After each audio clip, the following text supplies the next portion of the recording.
এই press conference দেখেছি। প্রথমত গত 24 তারিখ মে 2025 আইপিএফটি দলের একটি রাজ্য সম্মেলন হয়েছিল। ওই রাজ্য সম্মেলনের মাধ্যমে আমাদের আইপিএফটি পার্টির যে সেন্ট্রাল এক্সিকিউটিভ কমিটি, কেন্দ্রীয় কার্যকরী কমিটির যে 65 জন সদস্যদের নিয়ে একটা পূর্ণাঙ্গ কমিটি ঘোষণা করা, অনুমোদন দেওয়া হয়েছিল। এই পূর্ণাঙ্গ কমিটির সদস্যদের নিয়ে আগামী 15 তারিখ জুন 2025 দুপুর 12টায় প্রেস ক্লাবে তাদেরকে নিয়ে একটি গুরুত্বপূর্ণ মিটিং ডাকা হয়েছে। উক্ত মিটিংয়ে পূর্ণাঙ্গ কমিটির সকল সদস্যদের যেভাবে হোক অবশ্যই উপস্থিত থাকার জন্য আজকে এই প্রেস কনফারেন্সের মাধ্যমে আমাদের সেই কার্যকরী কমিটির সদস্যদের বলা হয়েছে। ওই মিটিংয়ে মূলত দুইটা সিদ্ধান্ত নেওয়া হবে। এক নাম্বার দলীয় বিষয় হলো, এক নাম্বারটা হলো দলীয় বিষয়, যে আমরা গত রাজ্য সম্মেলনে এই চলতি জুন মাসের মধ্যে আমাদের 25টা ডিভিশন এবং শাখা সংগঠন, যে ব্রাদারহুড অর্গানাইজেশন সংগঠন, ইউথ আইপিএফটি, আইডব্লিউএফটি, আর্টিসান, এই সংগঠনগুলো পূর্ণাঙ্গ কমিটি গঠনের জন্য নির্দেশ দেওয়া হয়েছিল। আর এই কমিটিগুলোকে সুন্দরভাবে আমরা সম্মেলনের মাধ্যমে যাতে করতে পারি তার জন্য একটা ডিস্ট্রিক্ট লেভেলের অবজারভার টিম গঠন করা হবে ওই মিটিংয়ের মাধ্যমে। দ্বিতীয়ত যে বিষয় হলো, বর্তমান যে রাজনৈতিক যে কারেন্ট ইস্যু, যে আপনারাও জানেন এটা ইলিগেল ইমাইগ্রেন্ট, যে বাংলাদেশি রোহিঙ্গা সম্পর্কিত আমাদের ভারতের মাননীয় স্বরাষ্ট্রমন্ত্রী শ্রী অমিত শাহজি যে বক্তব্য এবং স্বরাষ্ট্র মন্ত্রকের, ভারতীয় স্বরাষ্ট্র মন্ত্রকের যে নোটিফিকেশন অনুসারে যে 30 দিনের মধ্যে রোহিঙ্গা, বাংলাদেশি, বিদেশি যারা এখানে বিনা ডকুমেন্টসে যারা রয়েছে তাদেরকে চেক করে পুশব্যাক করার জন্য যে বলা হয়েছিল। তো আমরা এই প্রেস মিটের মাধ্যমে, প্রেস কনফারেন্সের মধ্য দিয়ে মাননীয় Amit Shahji, honourable ministry of home affairs, government of India, ওনাকে ধন্যবাদ জানাই। পাশাপাশি রাজ্য সরকারকে আমরা অনুরোধ জানাই যে ভারত সরকারের যে সিদ্ধান্ত অনুযায়ী, তাদের গাইডলাইন অনুসারে ভারতবর্ষের বিভিন্ন রাজ্যে যে পদক্ষেপ নেওয়া হয়েছে, আমাদের রাজ্যেও তা অতি সত্বর এই নির্দেশ পালিত হোক, আমরা রাজ্য সরকারের কাছেও অনুরোধ রাখছি। ওইটাকে নিয়ে, এই ইস্যুকে নিয়ে আমরা ওই মিটিংয়ে আগামী 15 তারিখ জুনের যে মিটিংয়ে আমরা রিভিউ করব। তো কাজে কিন্তু আমরা দেখেছি, আপনারাও দেখেছেন যে কিছু রাজনৈতিক দল অথবা ব্যক্তি বিশেষ, কোনো একটা সংগঠন, সেটা এনজিও হোক বা সামাজিক সংগঠন হোক, কিছু এটা নিয়ে একটু আন্দোলন শুরু করে দিয়েছে। কিন্তু আমরা এখনই এইসব আন্দোলনে যাব না, কারণ গাইডলাইন এখনো আমাদের হাতে পরিষ্কার নয়। পুশব্যাক বলতে আমাদের কাছে, আমরা পার্টির কর্মীদের আমরা নির্দেশ দিয়েছি এ বিষয়ে বিরত থাকার জন্য, কারণ ভারত সরকার রাজ্য সরকারকে নির্দেশ দিয়েছে গাইডলাইন অনুসারে করা। সেক্ষেত্রে আমরা আইনকে হাতে তুলে নেব না, রাজ্য সরকারকে এই কাজটা করতে দিতে হবে। কিন্তু আমাদের যে বক্তব্য, এই জায়গাতে যে বিনা ডকুমেন্ট, যারা ডকুমেন্ট হাতে নেই তাদেরকে শুধু পুশব্যাক করবে, নাকি সিএএ আইন অনুসারে, যেটা 2015 থেকে ত্রিপুরা রাজ্যে যারা বসবাস করছেন, সেটা সিএএ আইন অনুসারে বেআইনি বাংলাদেশি, তাদেরকেও পুশব্যাক করা হবে, নাকি 1971 সন 25শে মার্চ অনুসারে যারা ত্রিপুরা বা ভারতবর্ষে যারা রয়েছেন তাদেরকে পুশব্যাক করা হবে? নোটিফিকেশনে কিন্তু এই বিষয়ে কিছু অস্পষ্ট রয়েছে, যে কারণে শুধু এটা নয়, এটা কি শুধু ধরা খেলে বা ধরা পড়লে কি শুধু ওটাকে পুষব্যাক করে দেওয়া হবে, না এটার জন্য কি কোনো ক্যাম্পে রাখা হবে, এইসব বিষয়ে এখানে কোনো স্পষ্ট নেই। যে কারণে আমরা ফলো আপ করছি রাজ্য সরকার কি করবে, কোন পদক্ষেপ নেবে, 30 দিন পর কি পদক্ষেপ নেওয়া হয়েছে সেটাকে দেখে আমরা রিভিউ করব। রিভিউর পরে আমরা পরবর্তী পদক্ষেপ আমরা নেব। এটা হলো আইপিএফটির মূল বক্তব্য। ঠিক আছে, জানেন যে আমাদের মডেলিটি কমিটির মাধ্যমে 2019-এ তৃতীয় এডিসিকে ত্রিপুরা টেরিটোরিয়াল কাউন্সিল হিসাবে উন্নীত করার জন্য, যেখানে বর্তমানে 30 সদস্য যে তৃতীয় এডিসি, এটাকে 50টা আসন বিশিষ্ট সিট করে 42টা দপ্তর দিয়ে এটাকে তৃতীয় এডিসিকে উন্নীত করে ত্রিপুরা টেরিটোরিয়াল কাউন্সিল টিটিসি গঠনের জন্য অলরেডি 2019-এ আমাদের রাজ্য সরকারও পাস করে দিয়েছে বিধানসভায় প্রস্তাব, এবং এটা কি বলে পার্লামেন্টে বিবেচনাধীন অবস্থায় আছে। শুনেছি পার্লামেন্টের যে স্ট্যান্ডিং কমিটি সেও এটা সাবমিট করেছে, এখন এটা অপেক্ষায় আছে যে কোনো সময় এই সিদ্ধান্ত বের হয়ে আসতে পারে। তো যেখানে তৃতীয় এডিসি টোটালি চেঞ্জ হয়ে টিটিসি হয়ে যাবে, বর্তমানে যে এডিসির যে ভিলেজ কমিটি সেটা হলো এক স্তরীয় ভিলেজ কমিটি। টিটিসি হয়ে গেলে এই এক স্তরীয় যে ভিলেজ কমিটি যে পঞ্চায়েত, এই সিস্টেম 30 গ্রাম পঞ্চায়েতের সিস্টেমে চলে যাবে। তো এখন ইলেকশন করে ধরুন আগামী 3-4 মাস বা আগামী জুলাই মাস ও তো টিটিসি ঘোষণা হলো, হ্যাঁ, তো আবার কি আমরা ইলেকশন করব?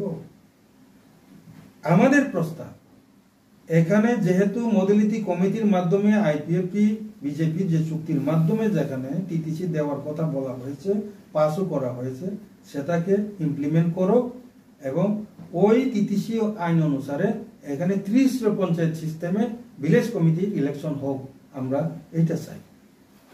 ঠিক আছে, ধন্যবাদ। গতিকায় আগরতলায় আইপিএফটি দলের শাখা সংগঠন ইয়ুথ আইপিএফটির রাজ্য সম্মেলন অনুষ্ঠিত হবে। উক্ত সম্মেলনে ইয়ুথ আইপিএফটির পূর্ণাঙ্গ কমিটি গঠন করা হবে।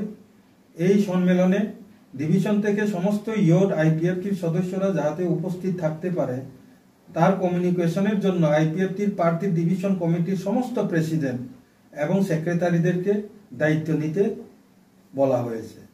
3 নাম্বার হলো যে গত 19শে মে 2025 মাননীয় ভারতের স্বরাষ্ট্রমন্ত্রীর বক্তব্য এবং স্বরাষ্ট্র মন্ত্রকের নোটিফিকেশন অনুসারে আগামী 30 দিনের মধ্যে ভারতের সমস্ত রাজ্য এবং কেন্দ্রীয় শাসিত রাজ্য সরকারকে রাজ্যে বিনা ডকুমেন্টে যারা ভারতে বসবাস করছে অথবা এই রাজ্যে বসবাস করছে সেই সব রোহিঙ্গা অথবা বেআইনি অনুপ্রবেশ বাংলাদেশিদের পুশব্যাক করার জন্য রাজ্য সরকারকে কেন্দ্রীয় সরকার নির্দেশ দেওয়া হয়েছে।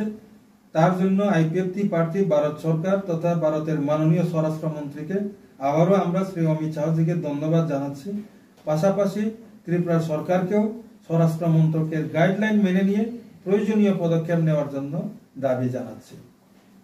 তো এটাই মূলত আমাদের আজকের যে প্রেস কনফারেন্সের যে বিষয়। এর মধ্যে আপনাদের মধ্যে যদি কোনো কিছু প্রশ্ন থাকে, এই বিষয়টা আপনি বলছেন যে এই প্রেস মিটের মাধ্যমে আইপিএফটি দলের কর্মীদের প্রতি দলের অনুরোধ থাকবে, আমাদের যে দলীয় কর্মীদের প্রতি আমাদের সেন্ট্রাল টিম পক্ষ থেকে অনুরোধ থাকবে যে কারো অথবা কোনো দলের প্ররোচনায় পা না দিয়ে আইনকে নিজের হাতে যাতে তুলে না নেই, আমাদের পার্টির আইপিএফটি কর্মীদেরকে আমরা তা সতর্ক করা হয়েছে। কারণ ভারত সরকার এ নিয়ে দেশের রাজ্য সরকারকে নির্দেশ দিয়েছে, কোনো দল বিশেষকে নির্দেশ দেয়নি। কাজেই রাজ্য সরকারে এ বিষয়ে দায়িত্ব নেবেন। ভারত সরকারের নির্দেশ রাজ্য সরকার পালন করতে দায়বদ্ধ। ভারত সরকারের নির্দেশ রাজ্য সরকার পালন করছে কিনা তা নিয়ে ভারত সরকার যাচাই করবে। আইপিএফটি পার্টি সর্বক্ষণ এ বিষয়ে ফলো আপ অথবা নজর রেখে চলেছে। নির্ধারিত সেই 30 দিন অতিক্রান্ত হবার পর রাজ্য সরকারের পদক্ষেপের উপর আমরা পুনরায় রিভিউ করে আমাদের পরবর্তী পদক্ষেপ ঘোষণা করা হবে। 2 নাম্বার হলো আগামী 14 তারিখ জুন আজ 8 তারিখ জুন 2025 আইপিএফটি রাজনৈতিক দলের পক্ষ থেকে আমরা একটি প্রেস কনফারেন্স আহ্বান করা হয়েছে। এই প্রেস কনফারেন্সে আমি Swapan Debbarma, general secretary IPFT, আমার সঙ্গে আছেন আমার পাশে যিনি আমাদের শাখা সংগঠন ইউথ আইপিএফটির প্রেসিডেন্ট বিকাশ দেববর্মা মহোদয়, উনি আছেন আমাদের ইউথ আইপিএফটির অফিস সেক্রেটারি, পাশাপাশি ওনার নাম রবি দেববর্মা, এবং আমাদের ইউথ আইপিএফটির এজিএস অ্যাসিস্ট্যান্ট জেনারেল সেক্রেটারি সহ সাধারণ সম্পাদক প্রদীপ দেববর্মা, ওনারা আছেন। তো আজকের এই প্রেস কনফারেন্সের আমরা লক্ষ্য করছি যে ত্রিপুরা রাজ্যে সেই রকম ভাবে এটা কার্যকরী করা হচ্ছে না। এই পরিপ্রেক্ষিতে দলের কি স্ট্যান্ড থাকবে হিসাবে আপনাদের, বা পলিটিক্যাল পার্টি হিসাবে আপনাদের কোনো দায়িত্ব এই বিষয়ে আছে? আমরা অলরেডি আপনারাও জানেন 2009 থেকে আমাদের যে ত্রিপুরা ল্যান্ড রাজ্য গঠনের যে এদেশি এলাকাকে নিয়ে ত্রিপুরা রাজ্য ভারতের সংবিধানের 2 এবং 3 নং ধারা অনুযায়ী আমরা এদেশি এলাকাকে নিয়ে পূর্ণাঙ্গ রাজ্য ত্রিপুরা ল্যান্ড রাজ্য গঠন নিয়ে আমরা দাবি করে এসেছি। আপনারা জানেন এই ডিমান্ডের পেছনে মূল যে কারণ সেটি তো এই কারণ। তো এটা আমরা শুরু থেকে 1967 থেকে যখন এই ত্রিপুরা রাজ্যে আঞ্চলিক দল টিউজেস জন্ম হয়েছিল, সেটাতে প্রথম যে ডিমান্ড এটাই ছিল, কিন্তু তখন এই গুরুত্বটা মানুষ বুঝতে পারেনি। আমি আরেকটু ব্যাখ্যা করব, কারণ আমরা 2023 গত 2024-এও আমরা স্বরাষ্ট্রমন্ত্রী এবং রাজ্যপালের সঙ্গে এই বিষয় নিয়ে আমরা ডেপুটেশন দিয়েছি। যখন আমরা ওই আমাদের বাংলাদেশে যখন শেখ হাসিনার অপসারণ নিয়ে যখন সমস্যা তৈরি হয়েছিল, তখনও আমরা এই কথাটা বলেছিলাম যে এইটা কিন্তু শুধু ত্রিপুরার বিষয় নয়, এই বিষয়টা কিন্তু সমগ্র ভারতবর্ষের। ত্রিপুরা হচ্ছে এটা একমাত্র করিডোর। যারা ত্রিপুরায় অনুপ্রবেশ করবে বা করছে তারা তো ত্রিপুরায় থাকবে না, তারা মহারাষ্ট্রে যাবে, দিল্লিতে যাবে, কাজে এটা ক্যান্সার হয়ে যাবে। শুরু তো হবে ত্রিপুরা থেকে। এখন আমরা ত্রিপুরাবাসী যারা আছে আমরাই শুধু ভুগবে না, সারা ভারতবর্ষ এটা যখন ক্যান্সারের মতো স্প্রেড হয়ে যাবে, তখন কিন্তু তখনই আপনাদের মাথায় এটা আসবে। আমরা এই কথাটা কিন্তু বারবার বলে আসছিলাম। আজকে এই পাকিস্তান যুদ্ধ বাংলাদেশের যে পরিস্থিতির পরে যখন অমিত শাহজি তারা অনুভব করতে পেরেছেন, যাচাই করে দেখেছেন, এখন তো পশ্চিমবঙ্গে কিরকম হার, মহারাষ্ট্র, দিল্লি, তোমার ঝাড়খণ্ড, এরপরে বেঙ্গালোর, বিভিন্ন জায়গাতে এটা ক্যান্সারের মতো স্প্রেড হয়ে গেছে। যখন আমরা ত্রিপুরাবাসী যারা আমরা যখন বলতাম, তখন আমাদেরকে কি বলতো, এটা সাম্প্রদায়িক একটা ইস্যু বলে বলতো, কিন্তু এটা আদৌ সাম্প্রদায়িক ইস্যু নয়, এটা ভারতবর্ষের সার্বভৌমত্বের বিষয়। এখন কিন্তু আর আমরা কি আর বলবো ত্রিপুরাবাসী, আমরা যা সময়ে বলেছিলাম, কিন্তু এখন আমাদের বলে লাভ নেই। এখন সারা ভারতবাসী বলবে, এখন দিল্লি বলবে, মহারাষ্ট্র বলবে, তাদের এখানে সেই ক্যান্সারটা স্প্রেড হয়ে গেছে। আমরা এই ক্যান্সার থেকে মুক্তি পাওয়ার জন্য আমরা তৃতীয় এদেশি এলাকাকে নিয়ে পূর্ণাঙ্গ ত্রিপুরা ল্যান্ড রাজ্য গঠন চেয়েছি। এই একমাত্র কারণ এই যে দুই একটা ধরে ধরে পুষব্যাক করে দিয়ে এটাকে আমাদের সমস্যার সমাধান হবে? এটাতেও ভারতবর্ষের বা রাজ্যের একটা নীতি। আমি কেন বলছি যে আমরা ফলো আপ করছি, আমরা বলছি এই কারণে যে আপনি এটা কাঞ্চনপুর থেকে বাংলাদেশি সাপোজ ধরেছেন, ধরে নিয়ে খোয়াইয়ে গিয়ে বর্ডারে গিয়ে পুষব্যাক করে দিয়েছে। আগামীকাল সাবরুম থেকে ওই লোক আবার এখানে প্রবেশ করবে না, এটা কোনো গ্যারান্টি আছে? যদি এখানে বেআইনিভাবে যদি ধরা পড়ে, এখানে রাখতে হবে, তাকে ক্যাম্পে রাখতে হবে। সে যাতে যদি সে আবার ওনাকে পুশব্যাক করে দেয়, তাহলে তার পানিশমেন্টটা কি? তার পানিশমেন্টটা কি? এখানে ভারতবর্ষে যে বেআইনিভাবে সে ঢুকেছে, ওনাকে উনি ধরা পড়েছেন, কিন্তু ধরে নিয়ে আবার ব্যাক করে ওনার পানিশমেন্টটা কি? বেআইনিভাবে প্রবেশ করেছে, এটার পানিশমেন্ট তো থাকা দরকার, কিন্তু না, এটাকে ধরে নিয়ে পুশব্যাক করে দেবে। তা আগামীকালকে আবার সাবরুম দিয়ে আসবে। এইভাবে এটা সমস্যার সমাধান নয়। যে কারণে আমরা ফলো আপ করছি, এই কারণে কিভাবে এটা সমাধান করতে যাচ্ছে রাজ্য সরকার অথবা